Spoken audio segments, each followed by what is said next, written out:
감사의 날 제가 이 설교 제목으로 삼은 우리의 기도 우리의 비전은요, 제가 원래는 나의 기도 나의 비전 이렇게 정했던 것이었습니다.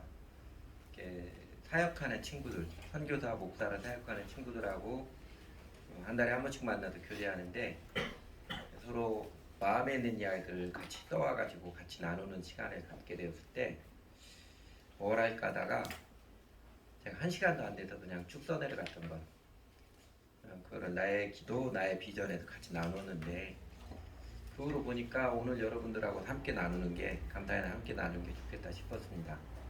그리고 이제 그걸 우리의 기도, 우리의 비전이라고 했던 것은 20년 동안, 26년 동안 저희 교회에 해오면서 이제는 똑같은 기로, 똑같은 마음의 비전을 품은 우리 형제들이 있어서 우리의 기도, 우리의 비전 이렇게 제목을 바꿨습니다. 원래는 저희 감사의 날에 경과 보고 이런 거 했었는데 지난 1년 동안은 이 코로나 바이러스 재난 때문에 예배당에 잘 모이지도 못하고 보니까 온라인 예배 드렸다가 다시 대면 예배 드렸다가 온라인 예배 드렸다 이게 거의 전부였던 것 같아요. 교회 뭐 수련회는 일체 행사도 거의 하나도 못했고 예배 드리고 또 온라인으로 교제하고 그밖에 없어서 경과보고를 생략을 했습니다. 생략을 하고 제가 짧게 지난 1년간의 저희 교회 현황에 대해서만 오히려 제가 짧게 말씀을 드리겠습니다. 지금 현재 저희 교인 및 구도자 현황이에요. 형제 6명, 자매 4명, 10명이고 이제 해외에 있는 선교사, 교회 가족인데 제 준교인 박한의 이바다 선교사 부부 2명에서 지금 저희 교인 12명입니다. 아직 정식 교인으로 이렇게 서약을 안 했지만 주일마다 저희 교회에 참여해서 예수님 알아가는 구도자들이라고 그러죠. 이전에 예수님 믿었던 안 믿었던 사람들이 이렇게 안에 5명 있고요. 작년에는 정교인이 11명 있습니다. 장태주 형제님이 작년에 정교인이었는데 지난 1년 사이에 한동안 6개월 이상 저희 교회를 아무 연락 없이 안 와서 정교인에서 다시 이제 구도자가 되었다가 다시 이제 성령님께서 마음을 깨우쳐 주셔서 저희 교회로 돌아와서 다시 예수님 따르는 삶을 하고 있습니다. 오늘은 그 시골에 어머님이 연로하신 어머님 돌보시러 시골에 내려가서 예배 함께하지 못해서 지금 구도자입니다. 그래서 지난 1년 사이에 교인 1명 줄어들었어요. 그리고 지난 1년 사이에 저희 최근 3년간 저희 교회 이제 헌금입니다. 전체 헌금은 2019년에 4,835만 원이었는데 그때는 특별헌금 400만 원이 있었습니다. 이스라엘에 있던 박한의 이바다 선교사가 와서 특별히 400만 원 헌금해서 4,800만 원 가까이 됐고 2020년에는 거의 비슷하죠. 거의 다 400만 원 잠깐 비슷하죠. 올해는 오히려 헌금은 교인은 1명 더 줄었는데 헌금은 더 늘어났습니다. 전체 헌금이 5,300만 원 가량 되고 특히 이제 11조 헌금 저희가 신앙 고백으로 예수님이 주님을 고백하는 11조 헌금은 올해 많이 늘었지요. 재작년에 비해서 올해는 1,000만 원 가까이 늘었습니다. 교인은 줄었는데 헌금은 늘어나는 좀 이상한 교회예요. 근데 이게 최근 3년만이 아니라 저희가 한 10년째 계속되고 있죠. 10년 전에 2010년에네요. 그때는 저희 교회 교인 이만큼이었습니다. 그 정교인이 형제 36명, 자매 18명, 34명이었고 준교인이 해외에 있거나 군대가 있는 사람이 6명 있고 그 다음에 아직 교인은 아닌데 주일에 저희 교회에 참여해서 예수님 배우고 교제하는 사람들이 모두가 18명이었습니다. 그러니까 다 합치면 54명. 그러니까 그때는 예배당에 주일날만 온 사람이 40명, 많이 올 때는 50명 이런 때가 있었죠. 이때가 제일 예배당 숫자로 나오는 사람들은 많았던 때인 것 같아요. 물론 여기에 어린이들을 애들은 이때는 중고등부 이하는 포함시키지 않았습니다. 그런데 이때 2010년에도요.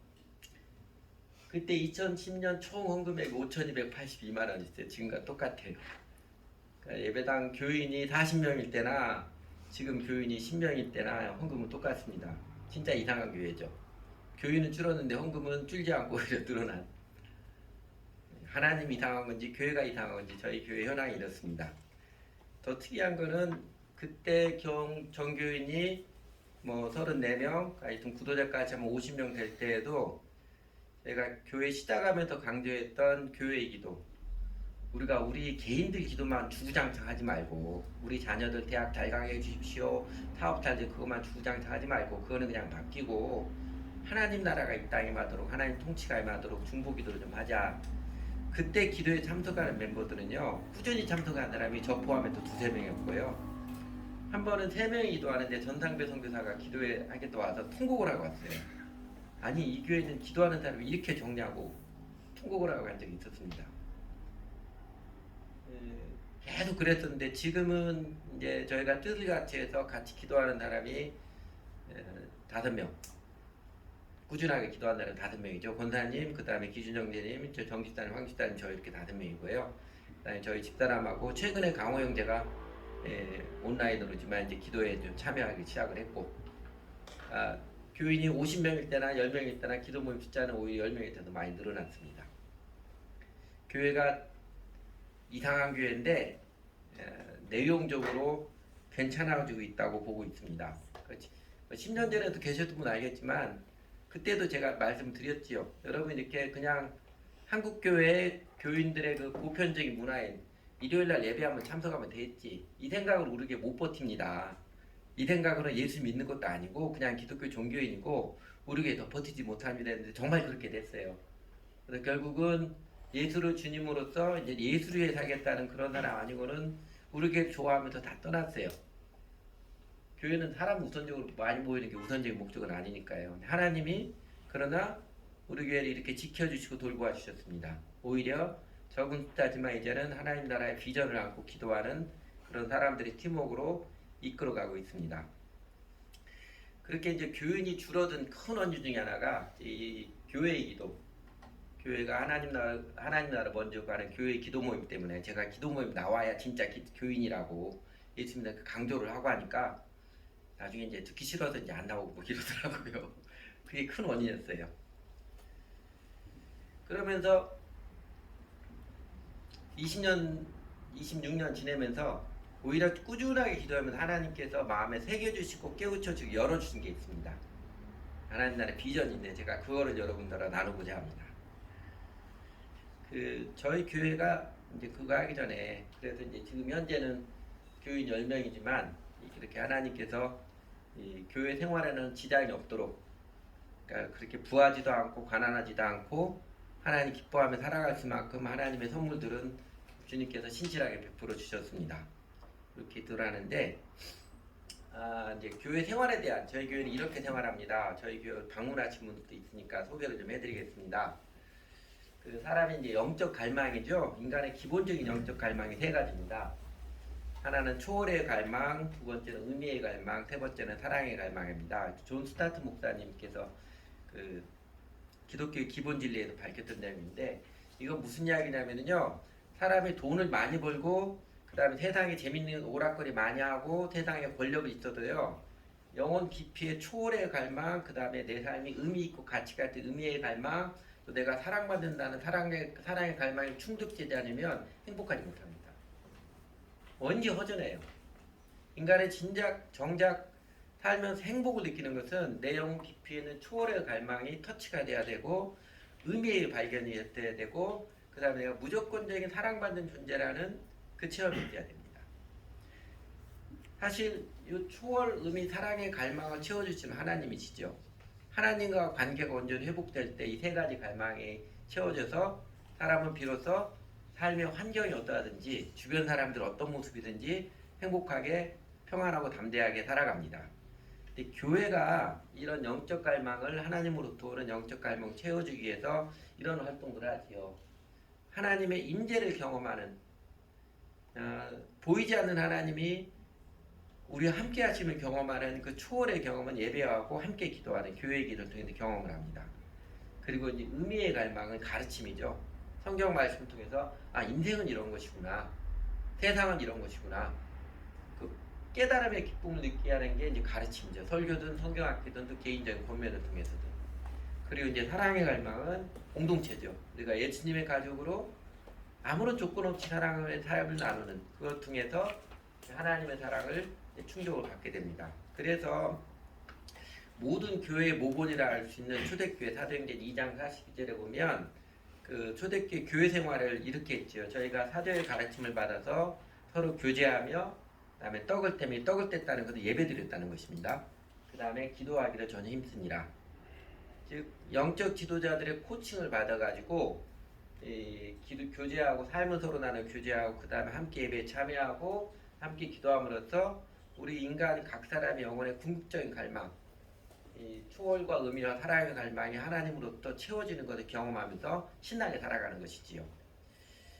크게 보면 그래서 신앙생활하는 이런 것이죠. 신앙생활은 그 새의 두 날개처럼 교회 생활하고 개인 경건 생활 두 가지가 같이 있어야 됩니다. 그러니까 여러 번 강조하는 것처럼 교회 생활 없이 개인 경건 생활하는 사람이 이거 독선적이 됩니다. 사신의 예수님 안 믿는 사람이에요. 그 다음에 개인 경건 생활이 없이 그냥 교회만 다니는 사람들은 알맹이가 없는 허당일 수 있습니다.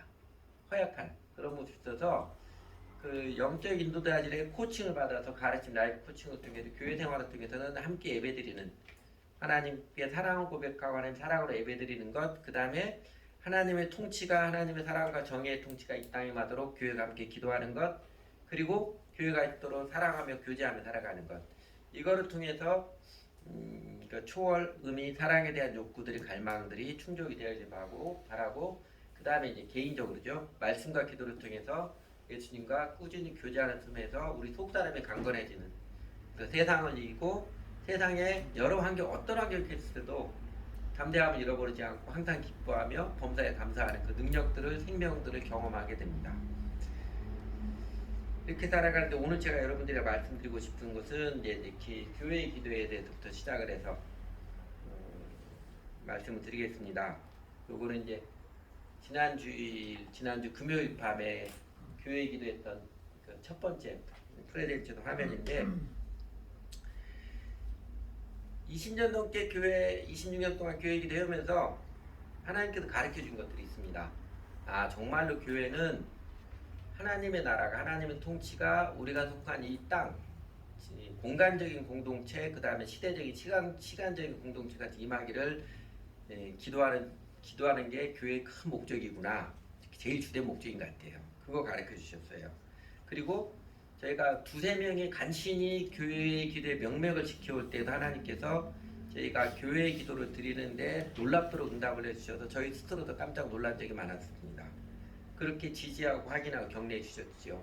사람들에게는 인기가 없어도 하나님이 그게 맞다. 여러 가지로 인증을 해주셨습니다. 그리고 저희가 함께 기도를 해오면서 자연스럽게 이렇게 이제 주기도문이죠. 발견한 것도 이겁니다. 이 주기도문은 예수님께서 제자들에게 교인들에게 너희는 이렇게 기도하라. 기도의 패턴을 가르쳐 준 것입니다. 그냥 외웠다가 모임 끝날 때 사용해라 이런 게 아니고요. 기도의 내용, 이런 내용으로 기도하라는 것입니다. 분명히 잘 아시는 것처럼 첫 번째는 영어로 다우페티션이라고 그러죠. 하나님 나라 의를 구하는 기도 먼저, 그 다음에 우리 일상생활을 위한 기도인데 교회가 공동체제로 볼 때는 우선적으로 하나님 나라 의를 구하는 기도를 먼저 하는 게 합당합니다. 다르게 표현하면 우리가 살아가는 우리의 시공간 가운데 하나님의 사랑과 정의의 통치가 임하여져서 그래서 사람들이 하나님과 화평한 가운데서 진정으로 행복을 누리고 의미 있는 삶을 살아가도록 그 기도가 우선이라고 가르쳐줬습니다. 그래서 저희가 이 주기도문에 따라서 그 적용으로 교회 공동체는 하나님 나라를 먼저 구하는 기도 우선을 합니다 하면서 아주 자연스럽게 크게 네 가지 영역에서 꾸준히 기도할 필요성을 느꼈습니다. 우선은 이제 작게는 저희 교회죠. 많은 교회들이 자기 교회를 했던 굉장히 열심히 기도를 해요. 저희도 저희 교회를 기도를 하지만 이건 작은 영역이죠. 그러나 저희 교회의 소망, 맑은 물 근원이 되는 아무리 커다란 흙탕물에도 한쪽 구석에서 맑은 물이 졸졸졸 흘러나오면 맑아집니다. 하나님께서 교회를 통해 기대하시는 모습 그럴 거예요. 그냥 교회를 장사하듯이 사람만 많이 모아놓고 헌금만 많이 거두는 그게 교회 아니고요. 아무리 적은 사람일지라도 예수를 주님을 믿고 정직하게 따르는 사람들, 이 사람들이 계속 이어져 나오기를 바라는 게 하나님의 뜻입니다. 맑은 물 근원이 되어서 또 그 모습 통해서 하나님께서 대한민국 교회에 진정한 각성과 회개의 부흥을 일으켜 주시고 그 교회가 그렇게 교회답게 바로 서는 것이 우리나라 사회, 국가와 민족 역사 가운데 하나님께서 정의의 기둥을 세우시고 평화의 장막을 넓혀주시는 우리 민족 역사 가운데 하나님께 일하신 그 모습 통해서 하나님이 정말 살아계시고 역사는 하나님이 다스리시는구나, 하나님이 선하신 분이시구나, 이거를 온 땅까지는 세계 선교의 그 꿈들을 꾸게 해 오셨습니다. 그래서 저희가 교회 기도 때마다 꼭 이 네 영역을 가지고 기도를 합니다. 꾸준히 기도하는데, 그래서 조금 더 이제 하나씩 말씀드리면, 다르게 보면 이거는 나중에 설명을 드릴게요. 이런 모습이라는데, 법정 스님이라고 했잖아요. 불교의 유명한 스님. 그 법정 스님이 이야기했던 것처럼 불교도들은, 이 종교인들은 이상하게 자기 프라이드가 강해요. 특히 이제 기독교도 사실 복음의 은혜는요, 그 프라이드 내려놓는 건데, 자기 종교가 최고라고 항상 여기잖아요. 자기 교회가 최고고 내가 하는 게 최고로 여기는, 이게 인간의 죄성입니다, 사실은. 근데 법정 스님이 그래도 정직한 사람인 것은, 법정 스님이 그럽니다. 그 무소유라는 책에서 누가 뭐라고 해도 대한민국의 대표 종교는 기독교, 그 중에서도 개신교라고 합니다. 고려 시대는 대표 종교가 불교였고, 조선 시대는 유교였고, 대한민국은 누가 뭐라고 해도 대표 종교가 기독교다, 그렇게 단언했습니다. 우리나라 국회 개헌 재헌 국회죠. 첫 개헌 때 그 이승만 대통령이 이건 기적입니다. 그래서 우리가 하나님께 감사합시다 해가지고 그때 이윤영 의원이라고 목사였어요. 목사일 때 이윤영 의원을 시켜서 기도를 시작을 했습니다. 그때는 우리나라 기독교 인구가 그렇게 많지 않을 때입니다. 10%도 안 될 때입니다. 기도 시작을 했고, 그 다음에 지금까지 역대 대통령이 그 짧게 있었던 윤보선 최규하 대통령 포함해서 12명인데 그 중에 3명이 교회 장로 대통령이었죠. 이승만, 김영삼, 이명박 장로 대통령이었습니다. 사실 대한민국 건국이후로 하나님께서 이 나라와 교회의 역사에 엄청나게 큰 은총을 베풀어 주셨습니다. 제가 보기에는 크게 4가지 은총을 베풀어 주셨어요. 큰 기적이. 첫째는 누구나 다 인정하는 경제 기적이죠. 6.25 전쟁 끝나고 세계에서 제일 못 사는 나라, 밑에서 2번째가 남한이었고 밑에서 3번째가 북한이었어요. 다 둘 다 쫄딱 망했는데 지금 우리나라 경제 세계 8대 대국입니다. 그리고 군사력 세계 6위. 근데 이것을 많은 학자들은 우리나라가 더 올라갈 것으로 예상을 하고 있습니다. 세계 3대 강국이 될 것이라 이렇게 하는데 우리도 안 믿겨지는 이야기를 학자들이 하고 있습니다.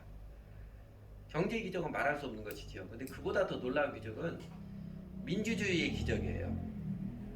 서구 유럽에서 민주주의를 정착한 200년, 300년 동안 몇백만 명이 죽었습니다. 우리나라는 그 3, 40년 만에 그 다음에 우리나라도 민주주의 운동을 하다가 순교한 죽은 안타까운 일들이 있었지만 그래도 피 흘림이 제일 적게 이렇게 순적하게 민주주의 역사를 꽃피운 나라가 대한민국밖에 없습니다. 민주주의의 교과서적인 나라가 대한민국이에요. 민주주의 기적을 이룬 것이고, 여러분이 요새 유튜브 보면 뭐 온갖 이야기 다 나오죠.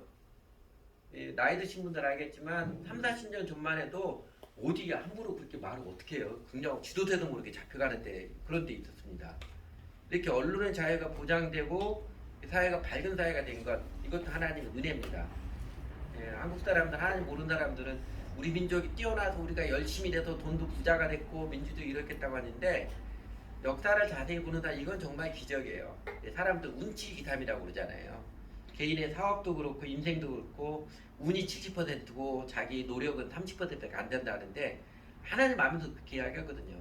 대한민국 그 나라가 오늘 이 모습까지 된 데는요, 운이라는 것, 우리 표현으로 하면 하나님 은혜죠. 하나님 은혜가 70% 훨씬 더 이상했습니다. 또 하나는 교회 성장의 기적이에요. 초대교회 때보다도 더 빠르게 교회가 성장한, 기독교 역사 2000년 역사에서 이렇게 교회가 눈부시게 빠르게 발전한 나라가 없었습니다. 네 번째 또 하나의 기적은 문화의 기적이, 문화창조의 기적.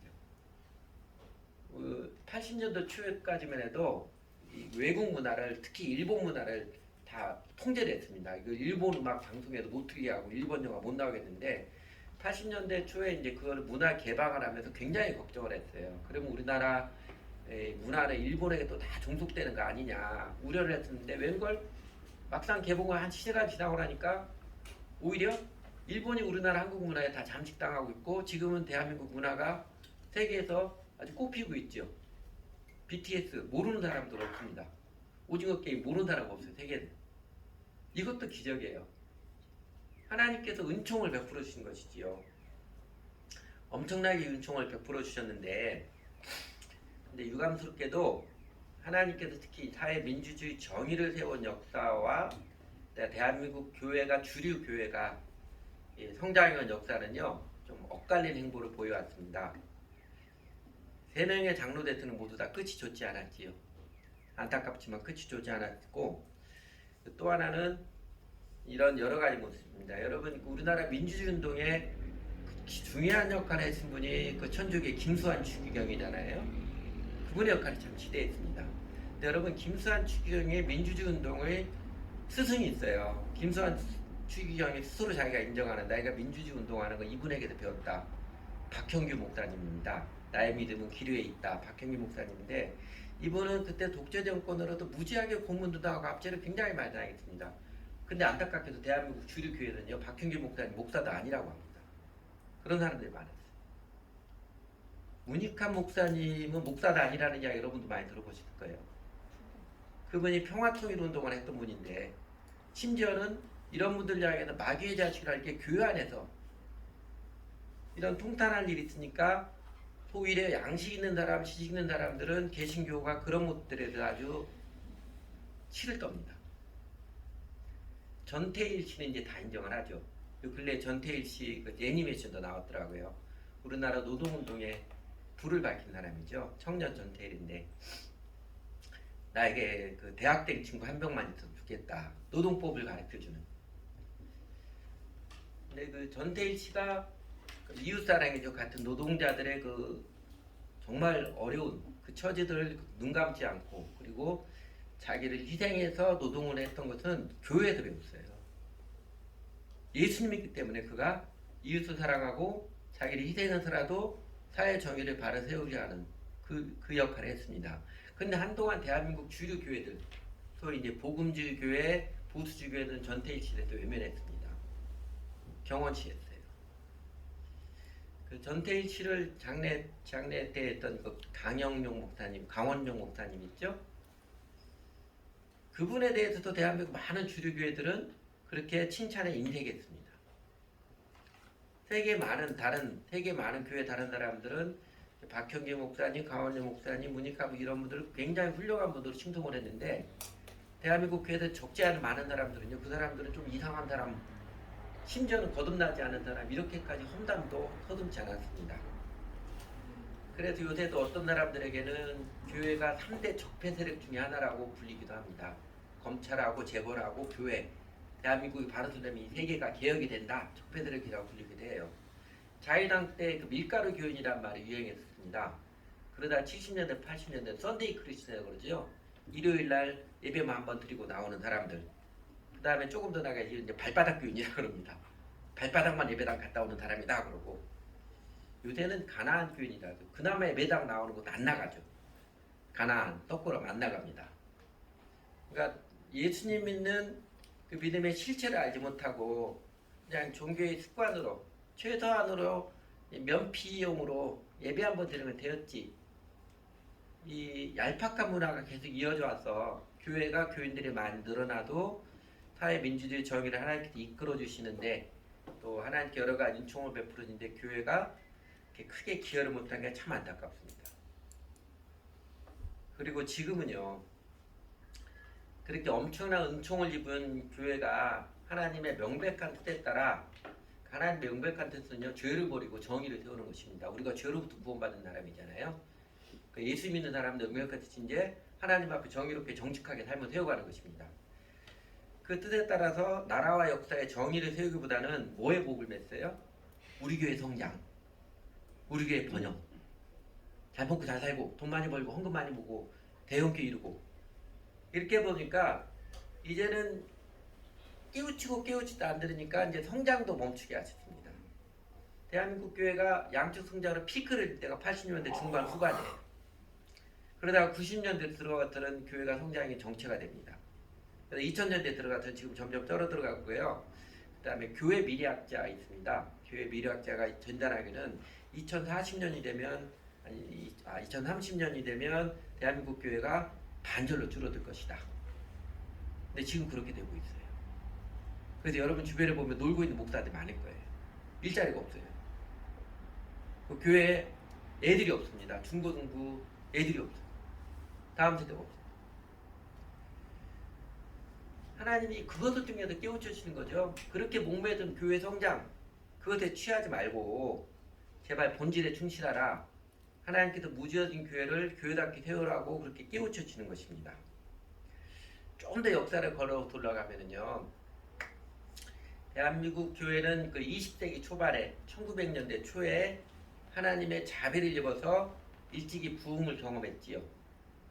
어게인 1907 했던 것처럼 1907년에 기폭제가 되었던 평양 장대현 교회도 시작을 해서 1910년대, 20년대까지 한국 사람들이 교회로 예수님 앞 나오는 엄청난 기적을 일으켜줬습니다.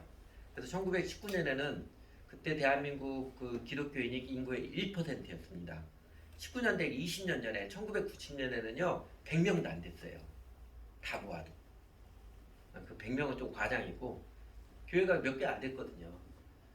처음 세워진 교회가 1882년이니까요.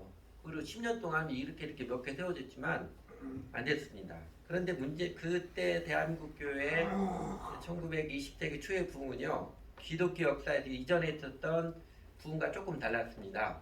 그러니까 18세기 영국의 부흥, 19세기, 20세기 초의 미국의 대각성도 부흥은요 이런 내용입니다.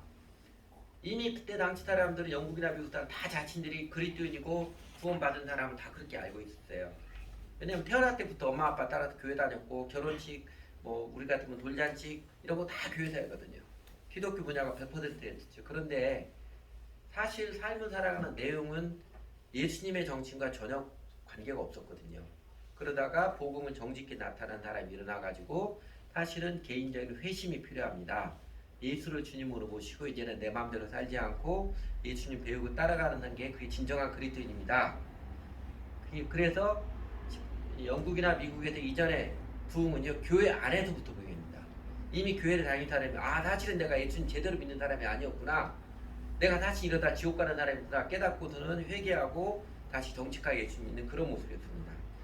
우리나라 20세기 초의 부흥은요 그런 게 아니고 기독교 문화가 전혀 없던 때거든요. 전혀 없다고 해도 과언이 아닐 때. 그냥 외세 이리 치고 저리 당하는 우리 민족을 불쌍히 여기신 하나님의 긍휼과 자비였어요. 1894년, 95년에 청일전쟁이 일어났는데 청일전쟁 우리나라에서 일어났죠. 청일전쟁은 조선을 집어삼키기 위한 청나라 일본의 패권 다툼이었습니다. 그러다가 1904년, 5년에는 그때 청일전에 일본이 이겼죠. 근데 우리나라 구조인 그래서 어떻게 했어요? 그러다 일본에 잡혀먹겠다 해서 아관파천이라고 그러죠. 러시아 군가 도망가 버렸습니다. 죽게 생겼거든요. 그러니까 어떻게 해요? 일본이 러시아 또 한판 붙지요. 그것도 조선을 집어삼키기 위한 노일전쟁에서 일본이 또 이겨버렸어요. 근데 문제는 청나라든 일본은 러시아든 싸우려면 지들 나라가 싸울 것이지 왜 우리나라 싸워가지고 얄궂은 우리 백성 그때 고생은 말할 수 없습니다. 그 역사 기록들을 보면 못 읽어요. 마음 아파서 못 읽습니다. 하나님 우리 민족을 긍휼히 여기셨죠. 그래서 예수님의 피난처가 되고 교회가 피난처가 돼가셔서 끌어모으셨습니다. 끌어안아 주셨지요. 그래서 하나님 위로를 받고 하나님께 소망을 두고 소망을 짓지 않고 살아가도록 하나님 기적같은 배려를 은총을 주셨습니다. 그리고 그때 부흥의 열매가 1910년대 부흥의 열매가 1919년에 3.1운동으로 나타난 거예요. 3.1운동 민족대표가 33인인데 그 중에 그때 아까 말씀드렸죠. 기독교인이 1%였다고요. 그 중에 개신교인이 16명입니다. 천주교인이 1명이었고요. 그러니까 기독교인이 과반수가 넘었어요. 인구는 1%밖에 안 됐는데 3.1운동의 주축 세력은 지금도 있는 남대문에 가면 그 상동 감리교회 있습니다. 거기 청년회가 주축 세력이었어요. 그리고 그 사람들이 나중에 그때 1910년대 부흥이 3.1운동으로 나타나고 나중에 대한민국 건국이 되는 은혜를 있게 했지요. 대한민국 건국 때도요. 사실은 건국 자체가 기적이에요. 왜냐하면 민심이 그때 기독교인이 그렇게 많지 않아서 민심이 그렇게 대한민국 자유민주주의로 세운다는 게 쉽지 않은 거였습니다. 그러나 건국 자체가 기적이었죠. 하나님 은혜를 기적했습니다. 그리고 이제 100년 넘게 지나갔죠. 1910년대 부흥 이후로. 근데 지금은 대한민국 교회가 정말로 부흥의 은혜가 필요한 때입니다. 이전에 종교개혁 때나 18세기 영국, 그 다음에 19세기, 20세기 미국 교회처럼 그때 부흥처럼 복음을 복음답게 바르게 전하고 이름이 거룩하게 여김을 받으시오 했던 것처럼 하나님은 정말로 존귀 여기는 그 가르침을 바르게 전하고 받아들여서 이미 자신이 교회 다니고 그랬다 구원을 받았으니까 일주일에 한 번 예배는 드리니까 그래도 천국은 가겠지. 이렇게 잘못 생각하는 사람들이 아 사실은 내가 예수를 믿는 사람이 아니었구나. 예수 믿는 게 뭔지도 모르고 그냥 일주일에 한 번 교회 다니면 되게 생각했던 사람들이 아 사실은 예수를 믿는 것은 예수님을 나의 주님으로 모시고 예수님 따르는 것이구나. 이 복음을 발견하고서 각성하고 회개하고 주님을 따르게 되는 그 부흥이 절실히 필요한 때입니다. 그래서 제가 야고보서 말씀했던 것은 약간 좀 풍유적이긴 하지만 1910년대 우리 민족에 대한 부흥이 하나님께서 우리 민족을 긍휼히 여기시 이른 비라면은요. 지금은 대한민국 교회당 안에서도 각성과 회개, 늦은 비의 은혜가 절실히 필요한 때입니다. 교회를 교회답게 세우시는. 더 나아가 지금은 하나님의 주권적인 은혜로 대한민국 국가와 사회의 민주제도가 많이 세워져 왔지만 요새 보면 더 진척이 되지 못하고 자칫 퇴행의 우려도 보이는 때인 것 같습니다. 지금 사실 이제 얼마 안 남았지만 문재인 대통령의 문재인 정부가 쭉 맥을 이어온 민주화 운동을 했던 사람도 주축을 이어선 사람이잖아요. 그런데도 지금 다수백성이 별로 지지를 그렇게 많이 못하는 게 왜 그래요? 내로남불이 대표적인 명사인 것 같아요. 자기 스스로 의로움에 빠져서 자신의 잘못과 오류들을 보지 못하는 그리고 오만한 모습 보는 것에 백성들이 마음이 떨어지고 있는 거예요. 근데 여러분 내로남불을 극복하는 건 뭐예요? 우리 복음에 의하면 인간이 어떤 존재예요? 인간은 철저하게 자기중심적인 존재. 요거 변하지 않으면 내로남불 못 벗지요. 그러니까 민주화 운동에 정말 의로운 일을 행했어도 본세계 마음에서는 여전히 하나님과 관계를 회복하지 못한 자기중심적 존재이기 때문에 사람은 보수든 진보든 다 자기중심적으로 치우칠 수밖에 없습니다. 그거를 바꾸는 것은 뭐예요? 복음밖에 없어요. 복음이 절실히 깨달아서 내 판단이 내가 하는 게 이게 잘못될 수 있구나 이걸 받아들일 수 있는 그래서 다른 사람 무조건 비판하고 공격하지 않고 다른 소리들에 대해서 용납을 해가고 그럴 수 있는 그거는 복음을 통해서만 가능한 것입니다. 그래서 언제나 복음은 사람의 깊이에 도전을 하잖아요. 그런 모습 때문에 진보든 보수든 간에 부정부패 정치 권력인 사람은 진보든 보수든 간에 여당이 야당 간에 뒷돈 챙기는 데는 다 똑같은 그리고 여전히 오만스럽게 나만 옳고 상대방은 못됐다고는 요새 대통령 선거 나온 사람 보세요. 하나같이 다 그렇게 똑똑하고 훌륭한 사람들에도 나만 옳고 상대방 무조건 다 잘못됐다고 하는 요 죄성을 못 보고 있습니다.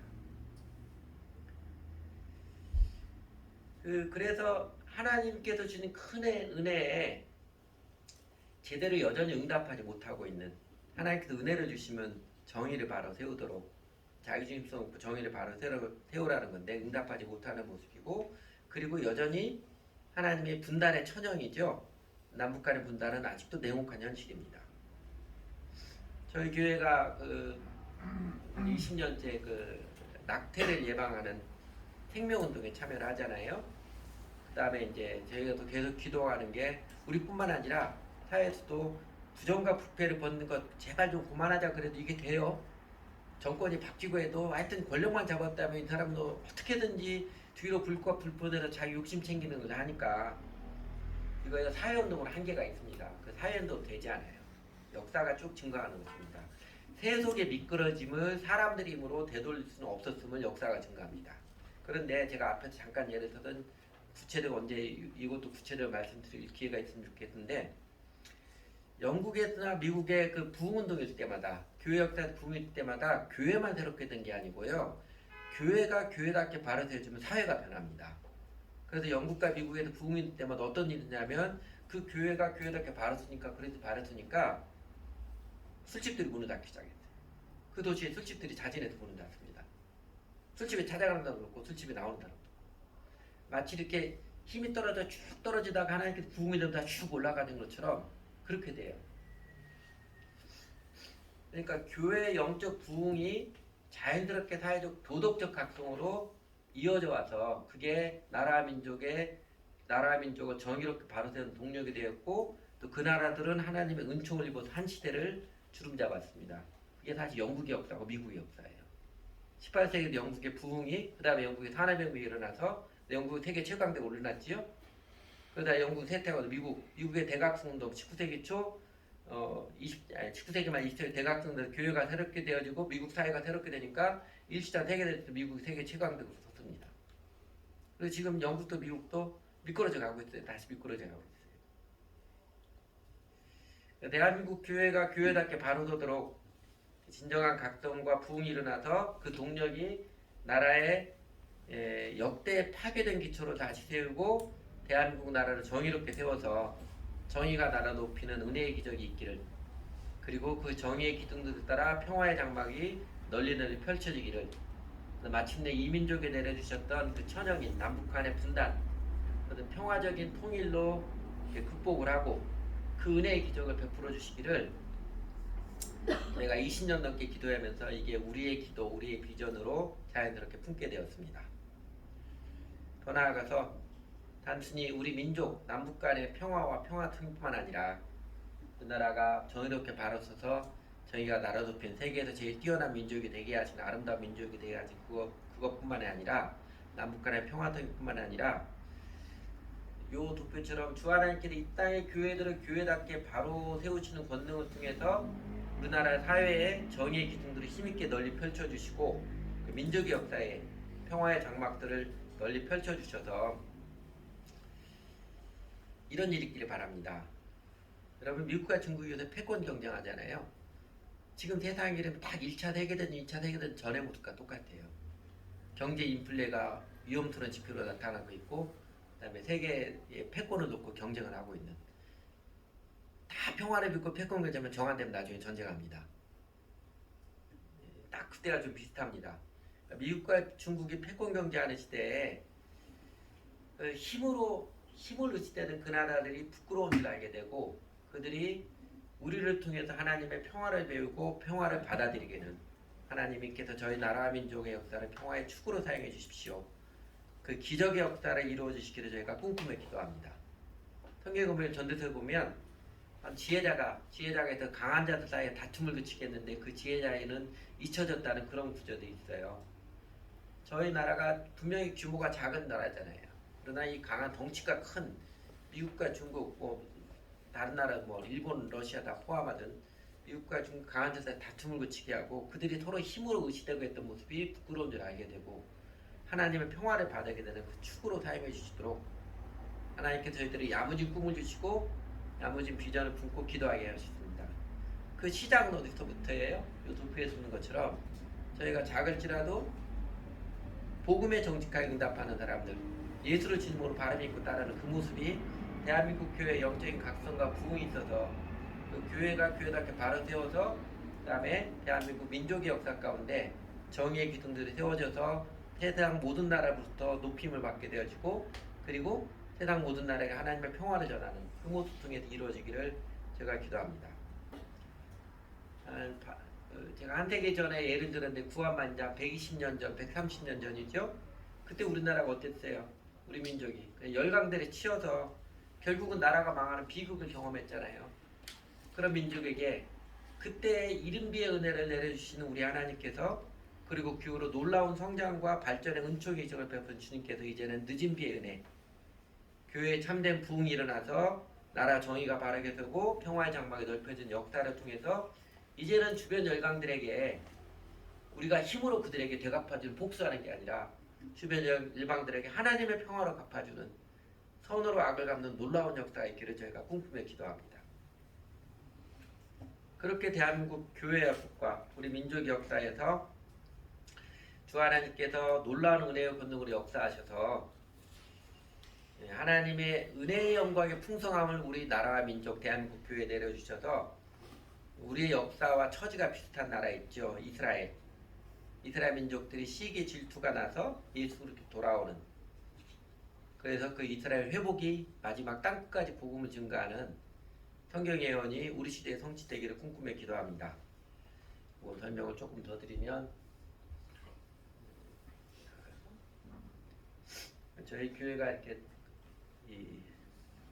흑암을 밝히는 등대처럼 하나님 앞에 복음을 정직하게 예수 믿는 것입니다. 정직하게 밝히는 작은 등대 서기를 바라고 대한민국 교회가 그런 모습 중에서 늦은 비 은혜를 내주시는 각성과 회개의 부흥이 있기를 하나님 나라의 복음을 정직 전하고 하나님 나라의 복음을 정직하게 응답하는 모습, 그래서 신앙과 교회 목회의 본질을 회복하는 은혜, 그리고 이제 사회 참여 정치에 참여하는 모습들이 좀 바르고 아름답도록, 폭력적이고 다른 사람 무조건 비판만 하는 이런 모습 아니고요. 교회답게 아름답고 좀 겸손할 수 있도록 그런 모습 되도록 기도하고요. 그래서 저희 민족의 나라가 이런 거죠.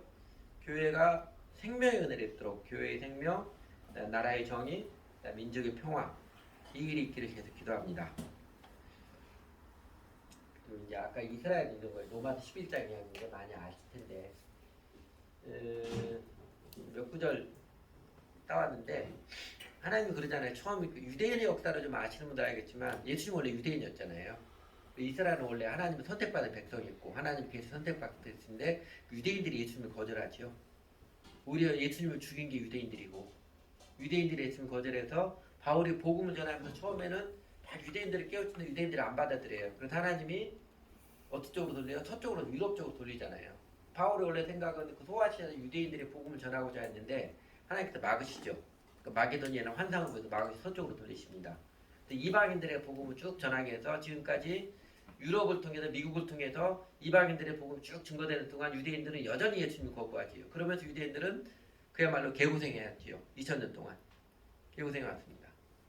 근데 그거에 대한 바울의 해석입니다.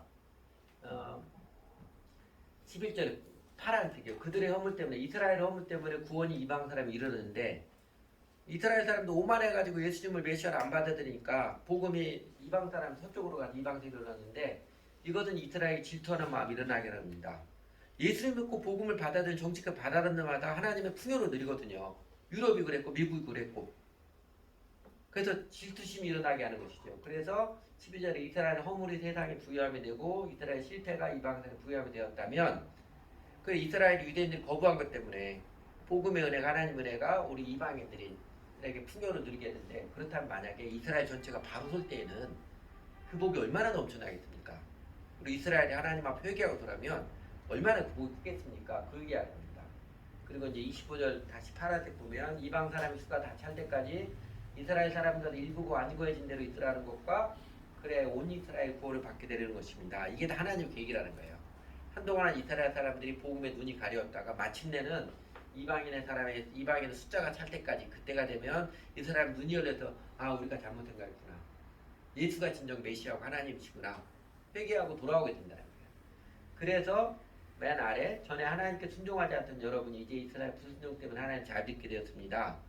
이스라엘이 불순종했기 때문에 복음이 이방인으로 전해서 이방인들이 복음을 알게 되고 하나님 은혜를 입었는데 31절 이와 같이 지금은 순종하지 않거니 이스라엘 사람들도 여러분이 받은 그 자비를 보고 회개하여 마침내 자비를 심게 된 것입니다.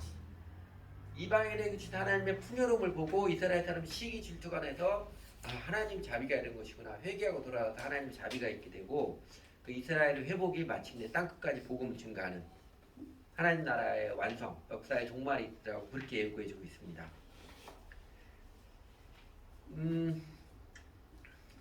다시 보면 이민족에게 행해주신 작게 저희 교회, 저희에게도 하나의 교회, 우리 교회만 다 해야 돼. 이거는 오만한 생각이고요.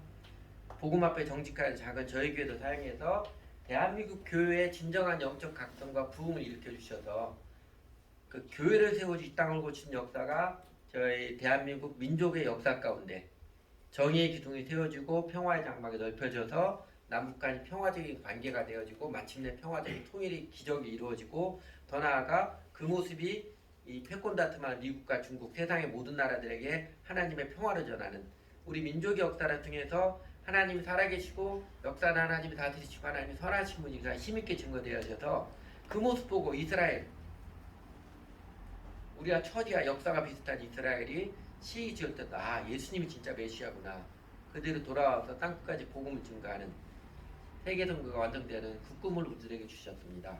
그리고 우리가 기도합니다.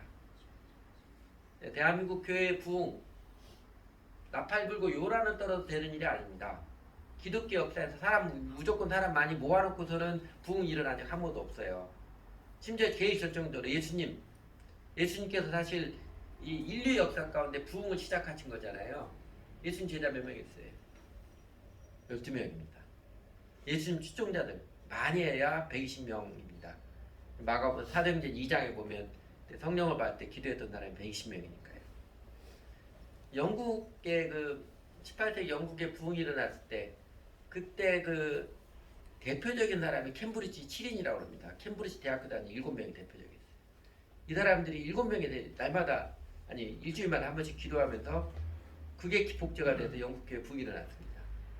19세기 20초 미국의 대각송동 헤이스텍 기도운동이라고 합니다. 헤이스텍 기도운동이라서 그 예수를 믿는 몇몇 사람들이 그 같이 어디를 가다가 소나기가 와서 건축도미 밑으로 비를 잠깐 피하다가 거기서 기도하기 시작했대요. 거기서 기도하기 시작하니까 우리가 기도해야 되는구나. 그 기도운동이 번져서 대각송동이 시작됐습니다. 독일이 통일됐잖아요.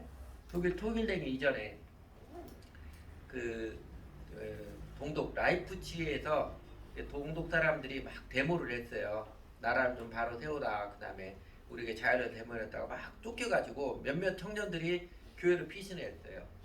교회를 피신해서 거기서 기도를 하기 시작했습니다. 기도를 하니까 괜찮거든요.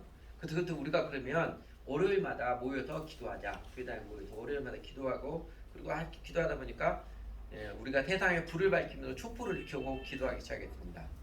독일 통일되기 전에 그 라이프치 교회 시작했던 작은 몇 명의 청년들의 기도 모임이 동독과 서독에서 몇만 명이 참여하는 기도 모임입니다. 월요일 저녁마다 동독과 서독에서 각 교회들이 모여서 각 교회당에 모여 촛불을 켜서 기도했습니다.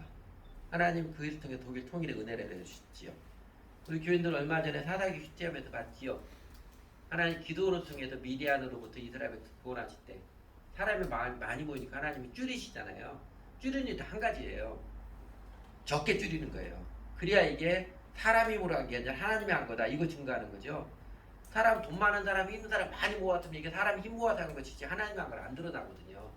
근데 별볼 일 없는 사람들 확 줄여가지고서 이 사람 중에 하나님이 일어나신 것 이거 하나님이 하시는 거다 증거하시는 것입니다. 부흥은 그렇게 일어났습니다. 그냥 부흥이라고 해서 시청 앞에서 모아놓고 스피커 크게 틀어 그렇게 부흥이 일어나지 않아요. 어디든 날지 모르죠. 한 사람일지라도 주 예수님의 은혜의 복음을 정직하게 전하고 정직히 받아들이는 사람들 그들이 아무리 적은 무리일지라도 그 사람들 통해 하나님께서 일하시는 것입니다. 그래서 사역자들이 이것을 사역적 불가능성이라고 해요. 사역적으로는 불가능한 일인데 하나님이 하시는 것입니다. 하나님께서 사람 쪽수가 많은 것에 따라서 일하시는 한 번도 없습니다. 그러므로 우리 주 하나님께서 우리 시대에 복음을 복음되게 교회를 교회답게 새롭게 하시는 그 늦은 비의 은혜 교회의 각성과 부흥을 일으켜 주시고 그 영적 부흥이 동력이 되어서 나라의 정의와 정의의 기둥이 든든히 서고 민족의 역사의 평화의 장막이 널리 펼쳐지고 그리고 이민족에게 내리신 평화의 인척의 기적을 통해서 하나님의 평화가 땅끝까지 증거되는 이 마지막 세대 마지막 선교 아름다운 과업이 이루어지도록 제가 기도하며 꿈꾸며 오늘 또 우리는 복음을 정직히 전하고 부모 앞에 정직히 응답하면서 예수님을 따르기 원합니다. 아주 오늘 살고 있는 우리 세대들은요 하나님의 은총을 엄청나게 받은 세대입니다. 한민족 반만 역사 가운데 이렇게 경제적인 풍요도 누린 데 없었습니다. 이렇게 자유로운 세상에 살아갈 때 없었어요. 그죠? 당장 우리 아버지 어머니 할아버지 할머니 세대마다 처절하게 살았잖아요. 한두 세대 만에 이렇게 확 바꿔져가지고 이렇게 경제적인 풍요와 자유로움을 느낄 때가 없어서 엄청난 은혜를 받은 세대입니다. 그리고 지금은 살아가는 우리 시대는요 엄청난 기회의 세대입니다. 하나님의 은혜의 영광을 쓰고 있는 기회의 세대입니다. 지금까지 내려주신 하나님 은총의 손길에 정의롭게 바르게 응답하는 그 모습에서 하나님께서 우리나라와 민족의 역사를 통해서 하나님의 살아계심을 증거하는 저희 나라 민족을 이전에 영국과 미국의 영적인 각성들이 그 나라의 기술 발전을 일으켜주시고 은총을 내려주시고 결국은 세계를 제패하는 세계 최고의 국가 되게 하시는 것처럼 어쩌면 하나님께서 우리나라에게 그 은혜를 주시려고 하실지 몰라요. 그 은혜의 손길이 확연하게 나타나도록 하나님 은총의 손길에 우리가 정직히 응답하여서 예수님 믿고 우리 예수님 정직히 따른 삶을 힘있게 들어갔으면 좋겠습니다. 기도하지요.